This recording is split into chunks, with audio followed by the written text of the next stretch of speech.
Cuando la mayoría de las personas piensan en el poder, ellos imaginarse a los reyes en tronos, generales comandando ejércitos o políticos haciendo discursos. Pero el verdadero poder a menudo opera desde las sombras, construido no sobre la conquista o votos, sino en algo mucho más fundamental, la deuda. Durante más de 2 siglos, una familia ha entendido esta verdad mejor que cualquier dinastía en historia. Convirtieron el caos en oportunidad, la guerra en beneficio, y la desesperación gubernamental en riqueza generacional, riqueza. No solo fueron testigos del auge y la caída de imperios, lo financiaron ellos.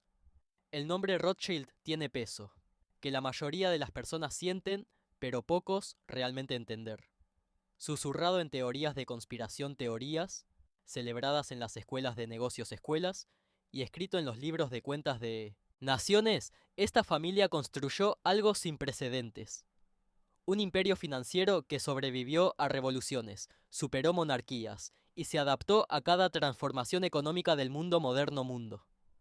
Pero su historia no se trata de suerte o herencia. Se trata de reconocer una verdad simple que los gobiernos nunca quieren admitir. Quien controla el dinero, controla todo lo demás. La base del imperio Rothschild no se cimentó en salas de juntas o palacios. Fue construido en el caos de la Europa del siglo XVIII, cuando las guerras asolaban continentes y los gobernantes desesperados pagarían cualquier precio por el oro que necesitaban para seguir luchando. Esta es la historia de cómo 5 hermanos convirtieron la incertidumbre en certeza, transformó el riesgo en recompensa y construyó una red financiera que aún da forma al mundo actual. Y si piensas que sus métodos son historia antigua, estás peligrosamente equivocado. El manual que ellos perfeccionado está siendo utilizado en este momento por instituciones en las que confías de maneras que harían que incluso los Rothschild originales impresionados. Comenzó con Maya Amschel Rothschild, un comerciante de monedas en el barrio judío, barrio de Frankfurt, a finales de 1700.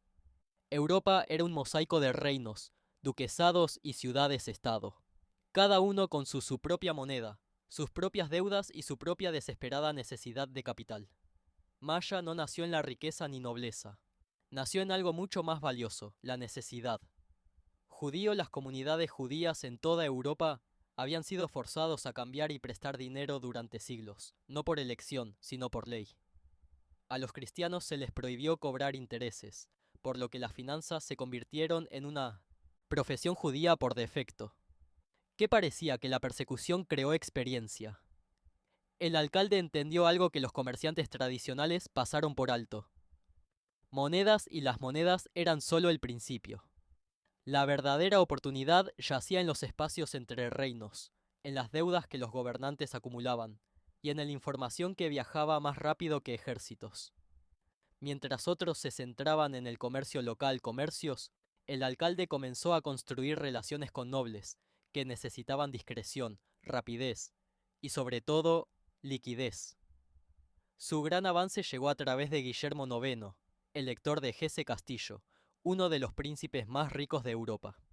Wilhelm había hecho una fortuna al alquilar soldados a potencias extranjeras, incluyendo las fuerzas británicas que luchan en la Revolución Americana, pero la riqueza sentado sin hacer nada no valía nada.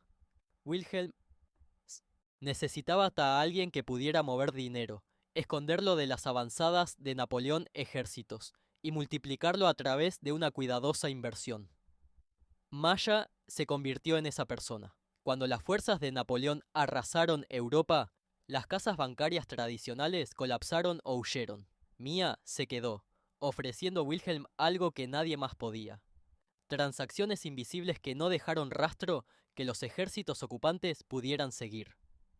El oro desapareció de las arcas de Wilhelm y reapareció como inversiones en Londres, Ámsterdam y Viena. La riqueza del elector no solo sobrevivió a Napoleón la riqueza, no solo sobrevivió a Napoleón conquista, creció. Y la comisión de Mer en cada transacción construyó el fundamento para todo lo que siguió. Pero el verdadero genio de Mayer no estaba en los negocios que hizo. Era en la red que él creado. Tenía 5 hijos y en lugar de mantenerlos cerca, los envió a las capitales financieras de Europa. Nathan fue a Londres, James a París, Karl a Nápoles, Salomón a Viena y Emil permanecieron en Frankfurt. Esto no era solo expansión familiar. Fue estratégico despliegue. Cada hermano estableció una casa bancaria en su ciudad, pero ellos operaban como una sola entidad. Información fluyó entre ellos más rápido que cualquier comunicación gubernamental. El capital se movió a través de las fronteras como si las fronteras no existieran. Y lo más importante, podrían coordinar sus acciones de maneras que ningún banco, por grande que sea, podría igualar. Los hermanos no solo compitieron con los bancos existentes, los hicieron obsoleta. La banca tradicional era local, lenta y dependiente del transporte físico, transporte de oro y plata. Lo mismo Nesinkeos. Los Rothschild crearon algo nuevo, una red financiera que trascendía fronteras.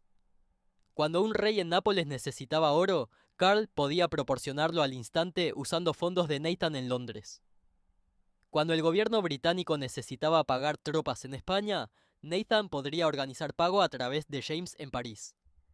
Incluso aunque Gran Bretaña y Francia estaban en guerra, convirtieron el fragmentado y caótico sistema financiero de Europa en su autopista privada. Las guerras napoleónicas se convirtió en su laboratorio. Mientras los ejércitos chocaban y los imperios surgían y caían, los Rothschilds financiaron silenciosamente a todos los bandos. Entendieron algo que los generales y los políticos no entendieron. Las guerras se ganan por quien pueda sostenerlas más tiempo, y la sostenibilidad se reduce al dinero. Napoleón podría conquistar territorios, pero si sus enemigos pudieran seguir pidiendo prestado, seguir pagando a sus ejércitos y seguir luchar, la conquista no significaba nada. Los Rothschilds se convirtieron en los invisibles cuartas maestros de la guerra de coalición, asegurando que Gran Bretaña y sus aliados nunca se quedaran sin oro. Su golpe más legendario sucedió en Waterloo en 1815. Mientras la batalla se libraba, Nathan Rothschild había posicionado agentes a lo largo del campo de batalla, no para luchar, sino para observar. El momento en que se hizo evidente la victoria de Wellington se hizo evidente. Los mensajeros de Rothschild se apresuraron a Londres con la noticia, llegando horas antes de los despachos oficiales del gobierno. Nathan no solo conocía el resultado, primero, él actuó en consecuencia. En esas cruciales horas, mientras Londres aún temía la derrota, Nathan compró silenciosamente bonos del gobierno británico, bonos que todos los demás estaban vendiendo en pánico. Cuando llegó la noticia oficial y la confianza regresó, esos bonos se dispararon en valor. En un solo día, Nathan multiplicó su riqueza y consolidó la reputación de la familia como maestros de información y sincronización. Pero Waterloo fue más que solo tráfico de información privilegiada. Era prueba de concepto para un nuevo tipo de poder. Los Rothschild habían demostrado que las redes financieras podían moverse más rápido que los ejércitos, que la información era más valiosa que el territorio, y que la deuda podría ser un arma más efectiva que la pólvora. Gobiernos que habían pasado siglos luchando por la tierra, y recursos de repente se dieron cuenta de que estaban luchando la guerra equivocada. La verdadera batalla era por el capital, y los Rothschild ya lo habían ganado. El final de las guerras napoleónicas no terminaron con su oportunidad. Creó su imperio. Europa estaba exhausta, en bancarrota y desesperados por reconstruir. Reyes y gobiernos que habían tomado préstamos considerables para luchar contra Napoleón ahora enfrentaban deudas aplastantes. Los ingresos fiscales tradicionales no podían cubrir las obligaciones. El incumplimiento significaba revolución o invasión.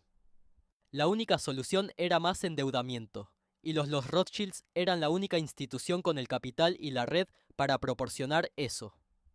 No solo se convirtieron en banqueros para gobiernos, sino socios en su supervivencia. Esta asociación vino con condiciones. Los Rothschild no solo prestar dinero, reestructuraron cómo los gobiernos se financiaban.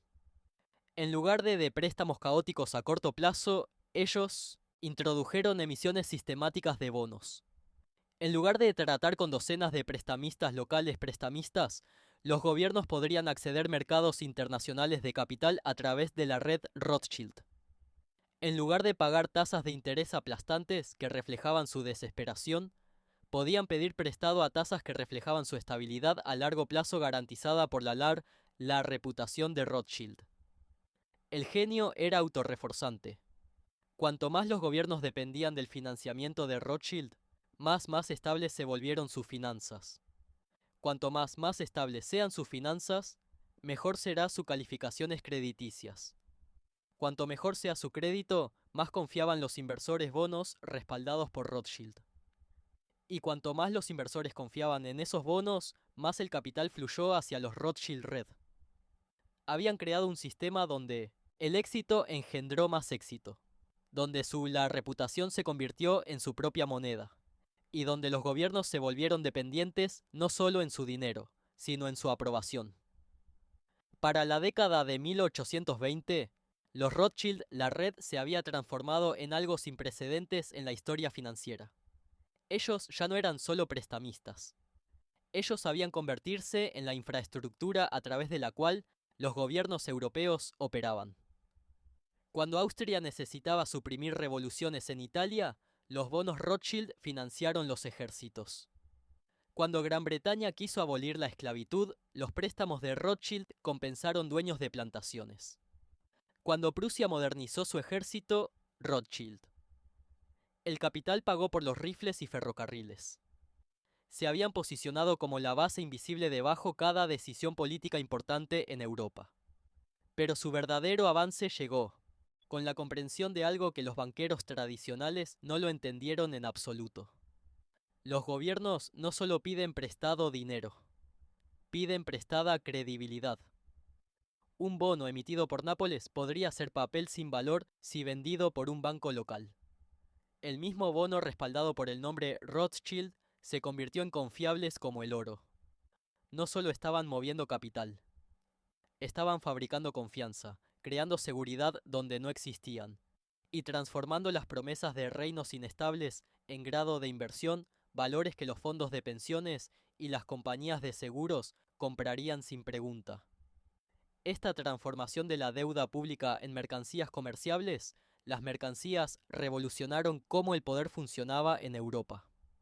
De repente, la capacidad de un rey capacidad para librar guerras, construir infraestructura o sobrevivir a disturbios domésticos. El descontento no estaba determinado por el tamaño de su tesorería o la lealtad de sus nobles. Fue determinado por su crédito calificación en Londres, París y Frankfurt.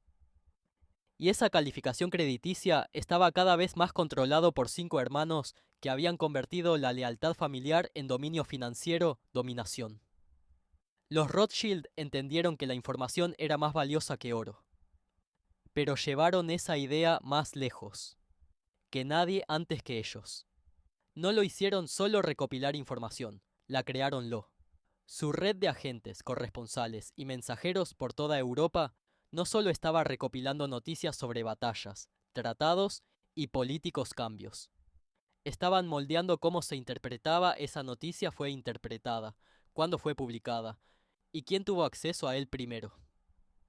Ellos convirtieron la información en una mercancía tan cuidadosamente gestionado como cualquier otro activo en su cartera. Su comunicación sistema se volvió legendario por su velocidad y secreto. Las palomas mensajeras volaban entre Londres y París.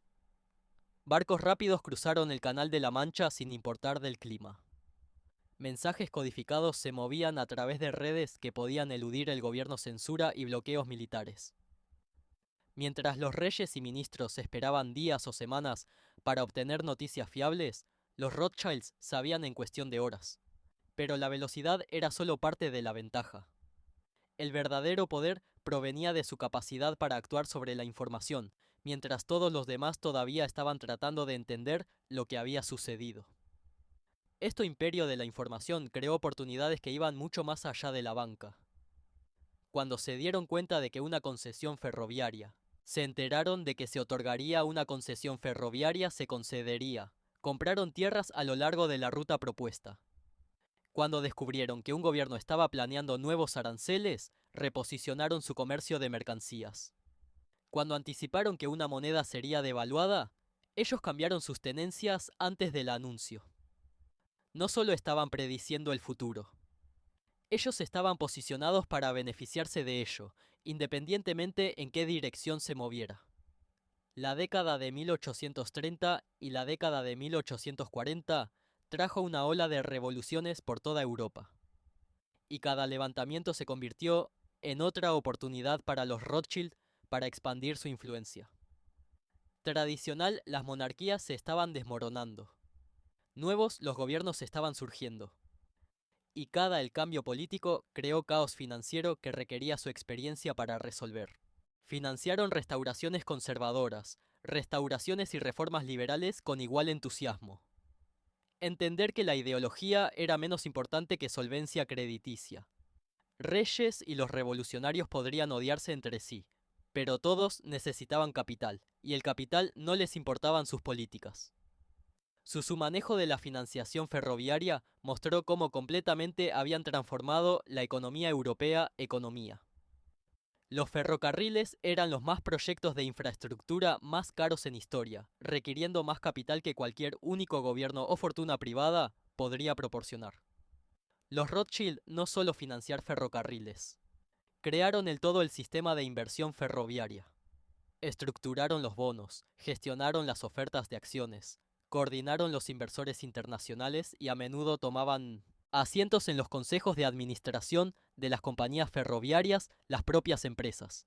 Convirtieron ferrocarriles de proyectos de ingeniería en instrumentos financieros y en el proceso dieron forma a cómo se financiaría el desarrollo industrial sería financiado durante el próximo siglo. Pero los ferrocarriles también revelaron el más profundo cambio que habían traído a la sociedad europea sociedad. La antigua economía se había basado en la agricultura, el comercio local y las relaciones personales entre nobles y comerciantes. La nueva economía se basaba en la producción industrial, los mercados internacionales mercados y las relaciones abstractas entre inversores y proyectos que ellos quizás nunca vean. Los Rothschild fueron los arquitectos de esta transformación, creando mecanismos financieros que permitieron que el capital fluyera hacia las oportunidades independientemente de la geografía, la política o conexiones personales. A mediados del siglo, su influencia se extendió mucho más allá Europa. Los hijos de Nathan habían establecido operaciones en Nueva York, conectando los mercados de capitales estadounidenses con la red europea Red. James estaba financiando la construcción del Canal de Suez, uno de los proyectos de ingeniería más ambiciosos de la época. La familia estaba involucrada en operaciones mineras desde California hasta Sudáfrica, comercio de materias primas desde Rusia a Argentina, y gobierno financiamiento de Londres a Constantinopla. Habían creado la primera red financiera verdaderamente global.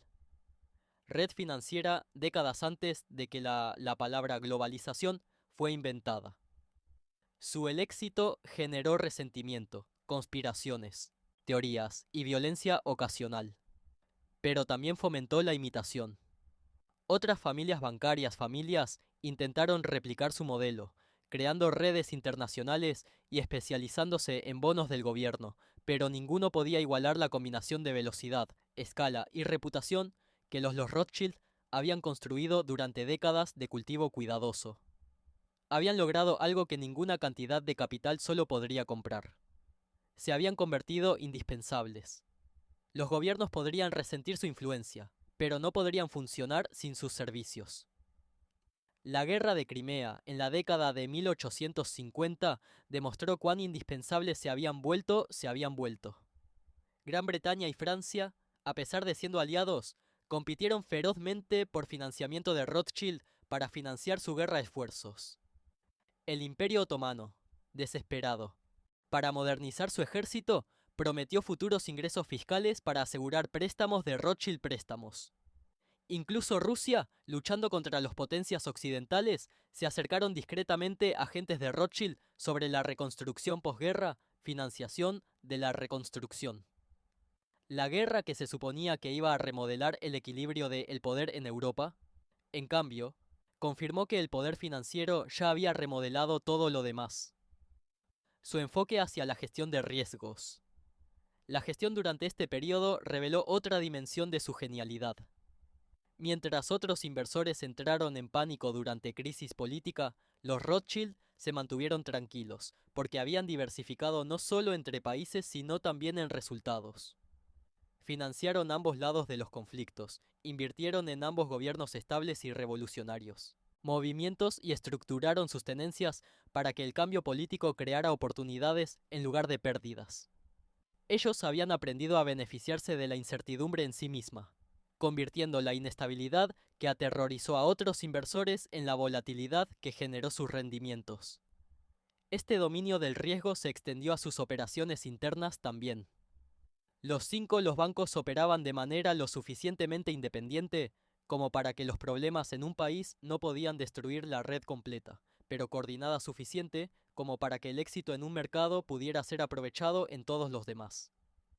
Ellos crearon un sistema que era simultáneamente centralizado y descentralizado, unificado en la estrategia, pero flexible en la ejecución. Era una estructura que podía adaptarse a cualquier entorno político o económico, porque no dependía de ningún gobierno o mercado único para su supervivencia. La verdadera prueba de su sistema vino en la década de 1860, cuando el mundo que ellos habían ayudado a crear comenzó a desmoronarse aparte. La Guerra Civil Americana no fue solo un conflicto entre el norte y el sur. Era un laboratorio para la guerra industrial moderna.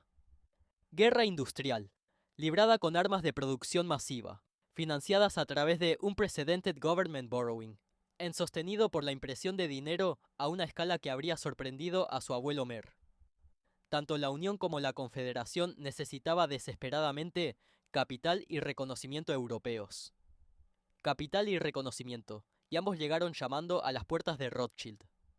Pero los hermanos habían aprendido algo crucial de décadas de financiar guerras europeas. Elegir bandos era cosa de aficionados. Los financieros profesionales crearon opciones. No financiaron directamente el esfuerzo bélico de la Unión. Directamente, entendiendo que la política estadounidense, la política era demasiado volátil y el resultado demasiado incierto.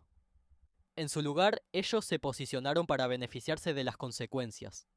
Sabían que quien ganara saldría con enormes deudas, infraestructura destrozada y desesperada necesidad del tipo de financiamiento internacional, financiamiento que solo su red podría proporcionar. La victoria y la derrota eran temporal. La deuda era permanente. Su autocontrol durante la Guerra Americana reveló cuán completamente su pensamiento habían evolucionado más allá de la banca tradicional.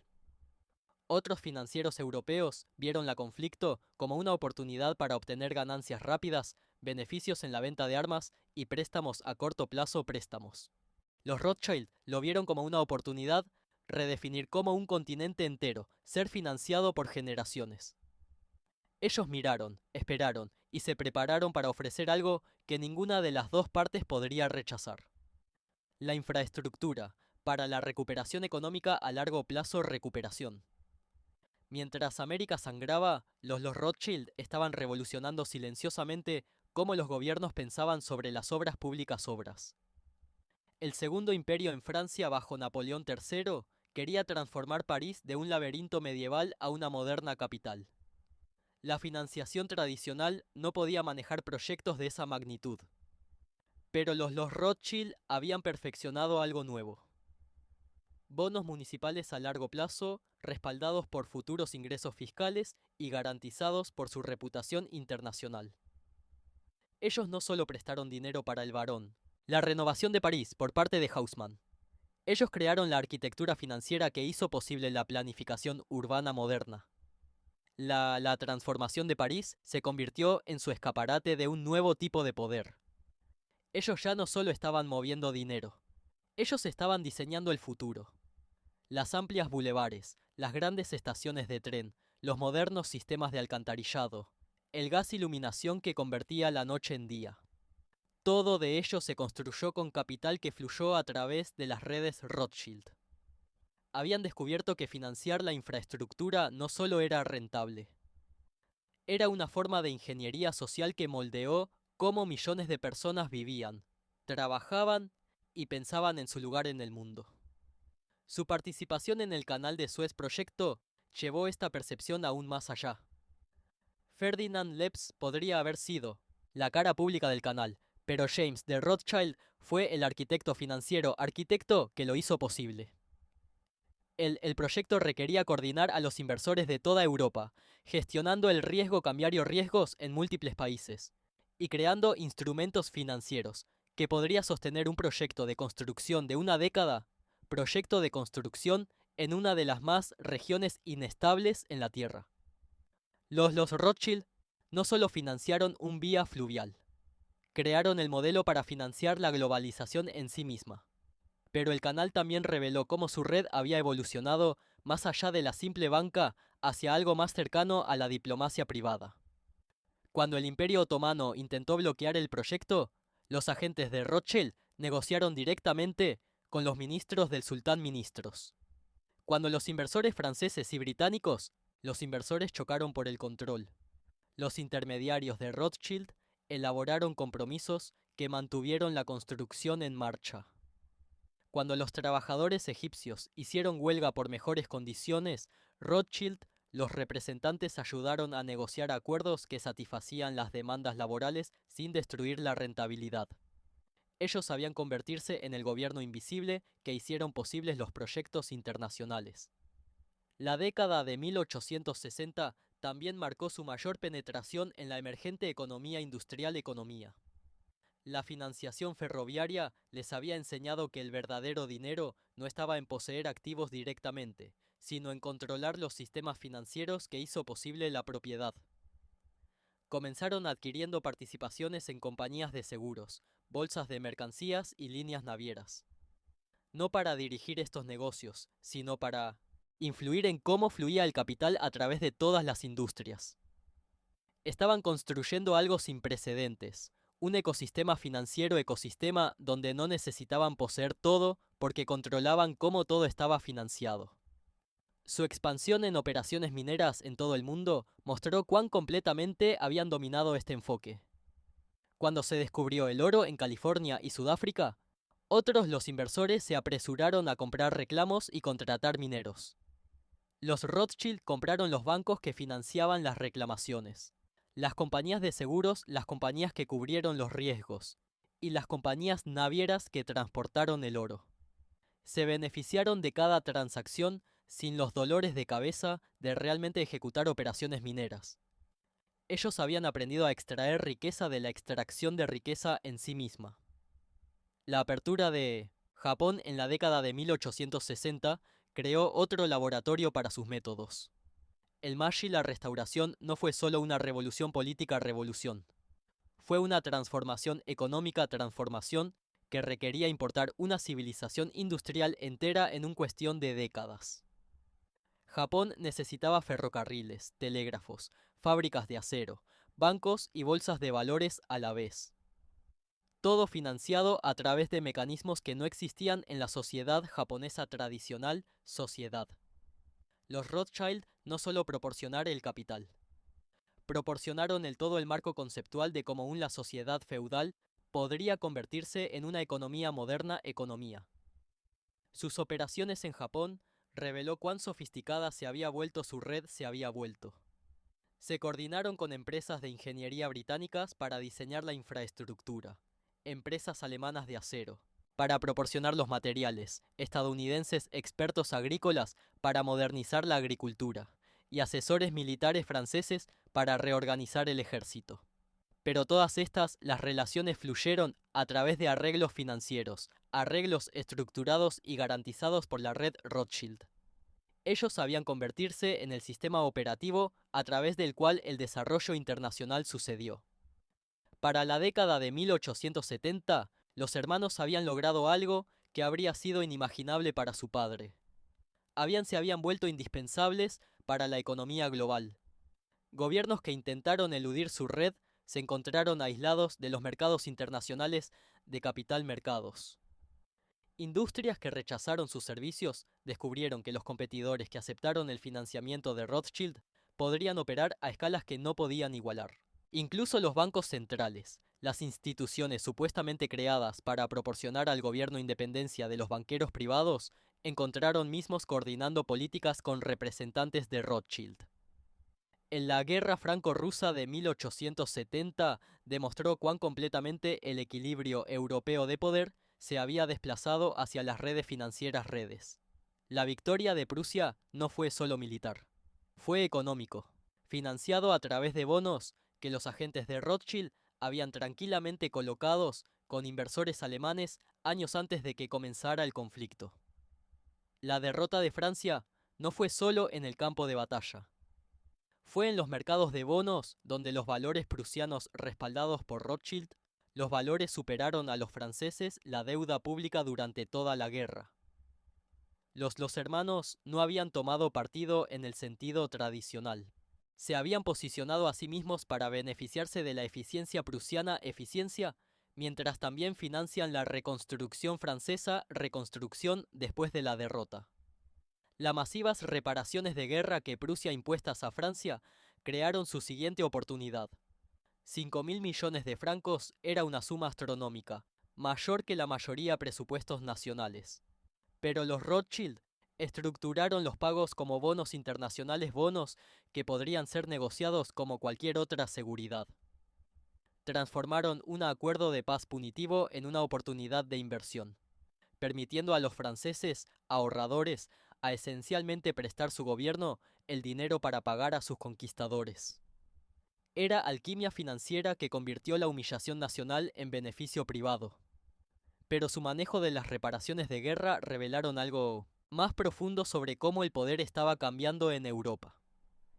La diplomacia tradicional fue realizada entre reyes y ministros en salones del palacio. Financiera, la diplomacia se llevó a cabo entre los representantes bancarios, representantes en los cafés de Londres y los salones de París. Los Rothschild habían creado canales paralelos de relaciones internacionales que a menudo se movían más rápido y lograron resultados más concretos, resultados que las negociaciones oficiales del gobierno negociaciones. No solo estaban financiar políticas, las estaban creando. Su éxito en convertir las deudas de guerra en oportunidades de inversión atrajeron imitadores y competidores, pero también creciente oposición política. Socialista, los movimientos en toda Europa comenzaron a atacar ellos como símbolos de todo lo que está mal con la nueva economía industrial. Conservadores. Los políticos los denunciaron como despiadados cosmopolitas que ponen las ganancias por encima patriotismo. Los reformadores liberales atacaron como monopolistas que sofocaban competencia e innovación. Pero la crítica, por intensa que fuera, no podía cambiar la realidad fundamental. La economía europea ahora dependía de sistemas que los Rothschild habían creado y todavía controlaban. La larga depresión que comenzó en 1873 se convirtió en su mayor prueba y su mayor triunfo. Mientras los bancos fracasaron en Europa y América, mientras los gobiernos incumplían con los bonos, mientras la producción industrial colapsó y el desempleo se disparó, la familia Rothschild, la red, no solo sobrevivió, sino que se expandió. Tenían suficientes reservas de capital para comprar activos a precios de depresión, suficientes conexiones internacionales para desviar inversiones de los mercados en declive mercados, y suficiente reputación para atraer capital de fuga de inversores que habían perdido la confianza en todo más. Su comportamiento durante la depresión reveló cuán completamente ellos habían internalizado las lecciones de crisis anteriores. Mientras otros financieros entraron en pánico y trataron de liquidar sus participaciones, los Rothschilds se mantuvieron tranquilos y metódicamente adquirieron activos subvaluados activos. Mientras los gobiernos impusieron aranceles e intentaron proteger sus industrias nacionales, los Rothschild mantuvieron sus redes internacionales y se beneficiaron del arbitraje, oportunidades que las restricciones comerciales crearon. Mientras los ciudadanos comunes sufrieron años de deflación y desempleo, los Rothschild se posicionaron para beneficiarse de la eventual recuperación que sabían que vendría. La depresión también aceleró su evolución de banqueros a lo que hoy en día podríamos reconocer hoy como gestores de inversiones gerentes. Comenzaron a ofrecer servicios no solo a gobiernos y grandes corporaciones, sino a individuos adinerados que querían acceso a mercados internacionales, mercados y gestión profesional de activos, gestión. Crearon algunos de los primeros fondos de inversión internacionales, permitiendo a los aristócratas europeos invertir en ferrocarriles estadounidenses o en empresas coloniales británicas, aventuras sin tratar directamente con mercados extranjeros. Estaban siendo pioneros, lo que eventualmente se convertiría en la global industria de gestión de patrimonios. El Imperio Rothschild se erige hoy como prueba que el verdadero poder no se gana a través de conquista o heredado a través de líneas de sangre. Se construye a través de entender algo que la mayoría de las personas nunca comprenden. El dinero no es solo moneda, es control. Durante más de 2 siglos, esta familia convirtió el caos en oportunidad. Transformó el gobierno de desesperación en riqueza privada y construyó una red financiera que sobrevivió cada imperio que financiaron. No lo hicieron solo sobrevivir a revoluciones, guerras y colapsos económicos. Se beneficiaron de todos ellos. Sus métodos no eran mágicos, eran sistemáticos.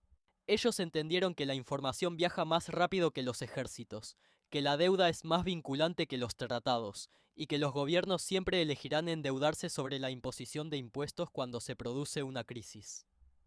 Ellos se posicionaron no como sujetos de cualquier nación en particular, sino como socios de todas las naciones que necesitaban capital. Y en un mundo donde cada gobierno eventualmente necesita capital, eso los hizo indispensable. El libro de jugadas que perfeccionaron sigue funcionando hoy en día. Los bancos centrales coordinan políticas transfronterizas. Internacional, los mercados de bonos determinan qué gobiernos pueden gastar y cuáles deben recortar. Financieros, las redes mueven capital más rápido que cualquier ejército podría marchar. Los nombres han cambiado. Las instituciones han evolucionado. Pero la verdad fundamental permanece. Quien controla el flujo de dinero controla todo lo demás. Historia no se repite, pero enseña lo mismo lección una y otra vez. La verdadera riqueza no es confiando en el sistema. Está construido al comprender cómo funciona realmente el sistema funciona y posicionándote en consecuencia. Los Rothschild aprendieron esa lección primero y han estado enseñándoselo a cualquiera que esté dispuesto a prestar atención durante más de 200 años. Si esto te abrió los ojos a cómo realmente funciona el poder opera, suscríbete. La historia tiene las respuestas.